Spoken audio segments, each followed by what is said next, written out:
GoGriffons.com, powered by United Consumers Credit Union, helping Missouri Western alumni and students with their financial decisions. Won't you follow me into the jungle?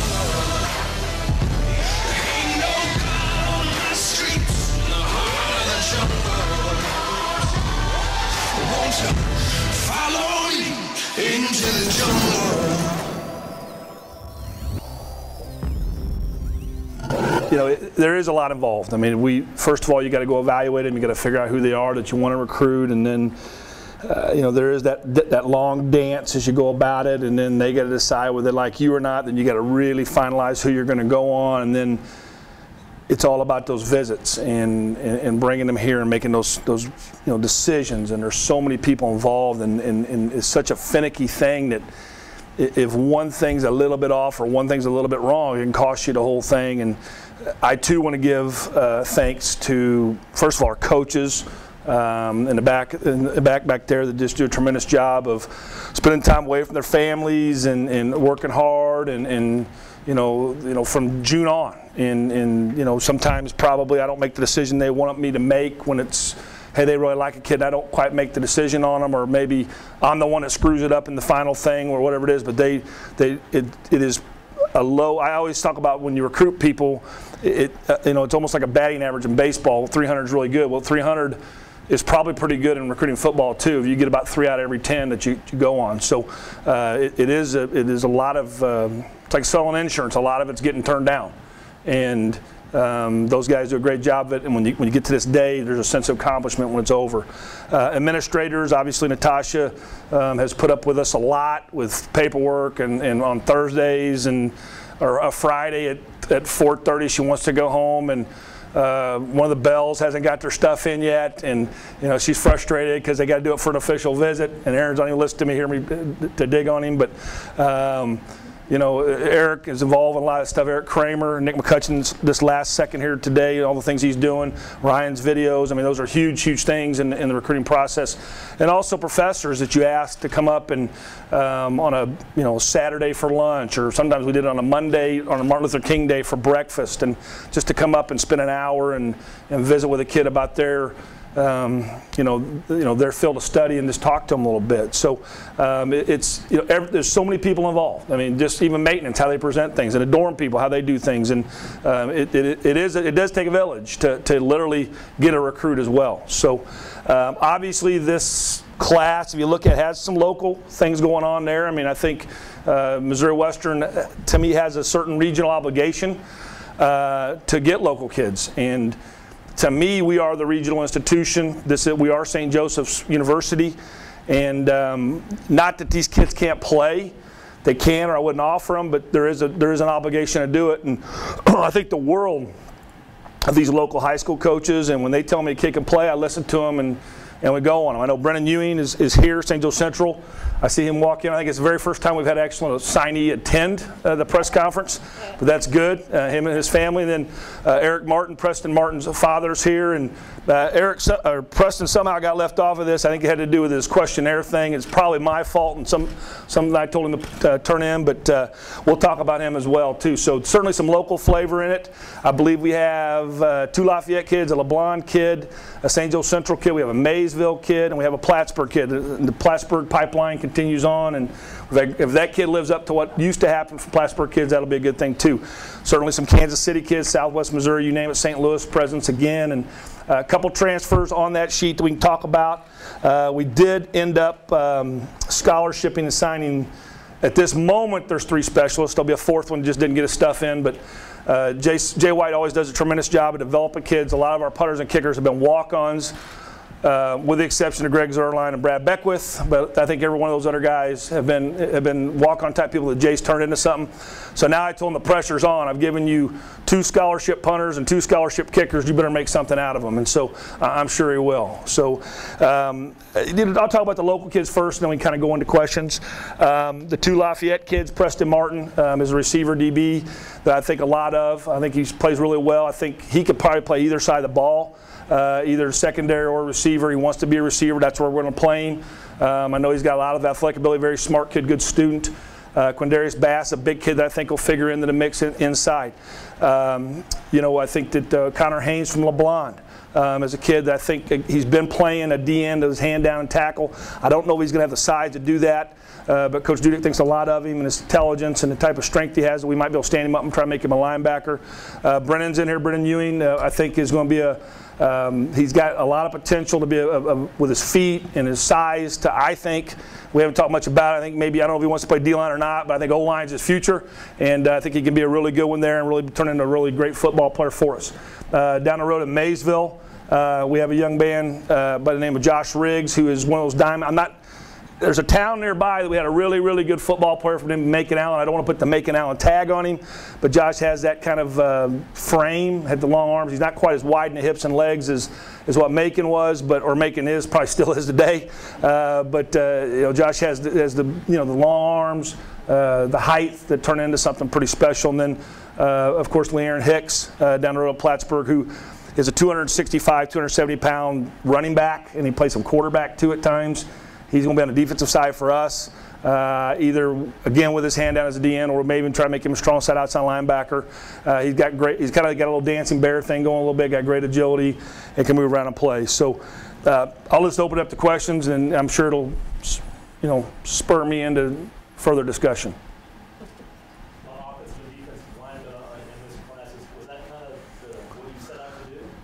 Not really. I always get asked when we start a recruiting thing, what are you looking for? And high school kids were just looking for good players.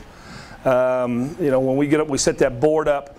I don't really ever say, and it may drive our assistants nuts, I don't know, but I don't ever say we got to get 2 linebackers or 2 receivers or 2. I put a ceiling out where we'll cut it off at. And it just kind of got spaced out a little bit. But I don't think you can ever have enough linemen.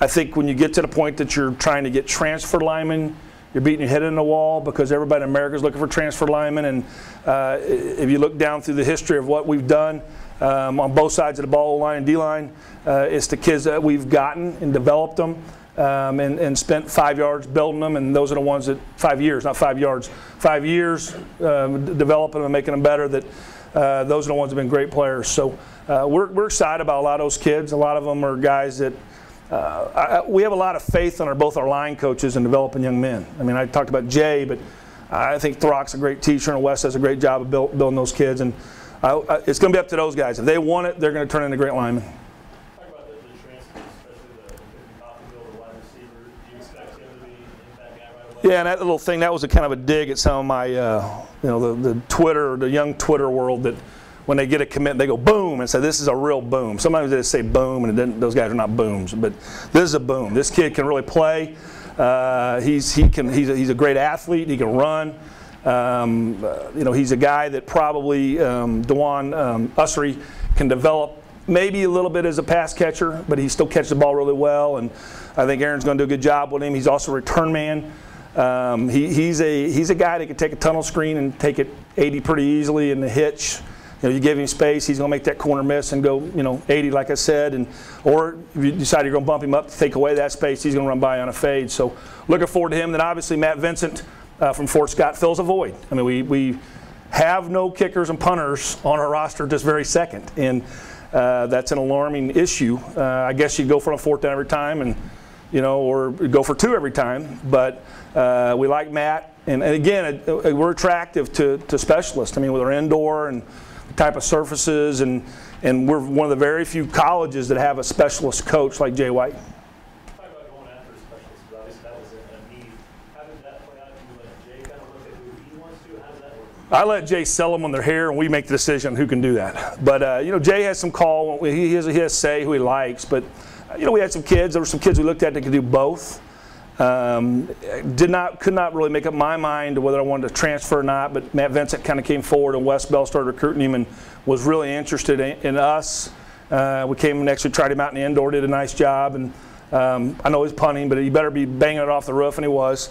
But we liked him, and then we actually, like I said, this kid has not signed yet. We actually have a high school punter we like a lot, was kind of targeted as our #1 high school punter that we're going to get. And then the kicker thing, I had a kid that was a kind of a both kind of kid that we really liked a lot, ended up going somewhere else, Division I. And then we had a couple kickers in a couple weeks ago that we really liked, and we signed them both. And Tanner Pettit was just scraping the roof. They both got to kick 56 yarders right then, and Tanner Pettit scraping the roof at 56 yards and fell about a yard short. And then Sean Gailey, again, he was just short, just to the left, and they both, again, have a lot of potential, and there'll be a great competition for that job. How many single guys on offense? Just 3, quarterback, running back, and receiver. Did it just kind of play out that way? Does that concern you? No, because we signed a pretty big freshman class to that last year. Not quarterback necessarily. We wanted to get one quarterback, and we got him, and he's a coach's son. And obviously, I'm very partial to coach's son. I grew up as one, and then I raised one. And I like him, and he is one, and the coach is a great guy, great coach, and from a good town, and I think Peyton Craig's going to be a nice player. And a lot of those offensive skill kids that we signed, for example, Dominic Jamerson's a kid that, like I said in the thing, he could play anywhere. He is one of the elite kids in this signing class. He's a kid that came to the blue-gray combine thing that they have here in April, that we rented out for, and we liked him then. And Joel did a great job of just staying with that kid throughout the fall. And great family that they live in Blair Oaks, and they're actually moving to Kansas City. That helps a little bit. Want to be close to home, and quite honestly, people missed on him. I'm not sure why the higher levels didn't go on, and they should have. He's that kind of player. We kind of think he's a safety. He wants to be an offensive player. His dad even thinks he's a corner. But we're going to let the kid play offense, and we'll let him and God and us figure it out. So, but he's going to play somewhere for us pretty quickly. Yeah, I think so. Well, kicker we won't be able to. One of those kids will win the job, and as freshmen might be, he may win the job and maybe lose the job while it's going on. They both may lose the red shirt. They both know they're coming in competing for a spot, and honestly. Again, he's not on the list, but the freshman punter could compete for the job too. Nobody else? Tom's got one. I got one too. I'm sure our good friend here has got one too, probably. Something about shot clock and rebounding or something. When I come to this stage, and you mentioned you like to coach your kids, you got a couple of them in this class, was Peyton Craig. He had an abbreviated senior season with a leg injury down in Oklahoma. What is it you like about him? It seems like you got a good, solid, big group of young quarterbacks now on this roster. Well, I mean, again, we've gotten ourselves in a cycle in the last decade where you have a kid that starts forever, and then you have this inexperienced kid that's younger. In Drew's case, he started as a freshman, and then he gets done, and Travis starts as a sophomore, and you have Travis, and then here we are with these 2 redshirt freshman quarterbacks. And that was the big question mark. And again, we weren't sure who to play, and we had that little thing early. Going into the season, we knew we needed to get one young'un and redshirt him and have a guy that, kind of every other year thing is the best thing. The problem with quarterbacks and their fathers is they're looking at rosters all the time, and they don't really necessarily want to be 2-year starters or less. They all want to kind of be 3-year starters, so it's very difficult. Certainly to get the guy behind Drew was always difficult, and I made the guy behind Drew come, and then with Travis there, it was very hard to get somebody to come in there and follow in that quickly. Skyler and TJ saw, hey, well, I got some time, and I'm going to have a chance to start. Well, now it is a difficult task knowing you have 2 kids like those guys that both have 3 years left, but I think that Peyton was attached pretty early to Aaron as he went into Ulaga several times and, got to know his dad and kind of was established that Peyton really liked Missouri Western and we're able to get him. So he's perfect for this role, and he's a kid that is going to redshirt in a couple of years. If he's good enough, he might be able to challenge those guys a little bit. But certainly TJ is well and cleared, but obviously his health issues are a concern right now with the concussions. Okay, the second question I had, this is for some of us who don't know the process in the recruiting and how position changes from high school to the next level, how you project those things. With Aaron Hicks, you've got a guy who lit it up as a running back in high school, and now we're moving into D and linebacker type position. What's the process with coaches, and how do you evaluate and project guys from one position to another?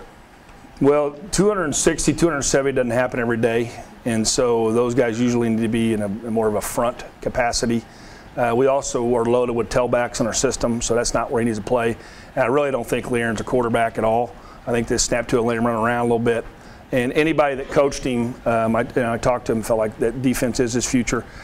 he just had his hand down a lot. And we've actually watched him in our camp with his hand down doing some things, and it is a little unnatural at this moment. I think probably the fact that we're 3-4 now helps a little bit with Le'Aaron, and a strong side outside kind of position might be perfect for him.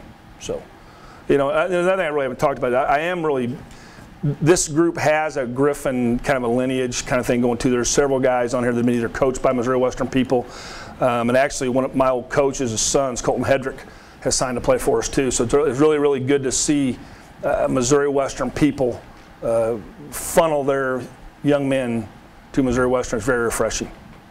Any more transfers possibly coming in? Yes, there will be. How many? I don't know that. Any idea, ballpark? 3-ish. Position? On the field somewhere. What about any walk-ons? Any walk-ons? There'll be 1,000 of those, Jay. I know you're a big supporter of walk-on. All about Jay Summers. Yeah, I'll tell them all about Jay Summers. That should help us.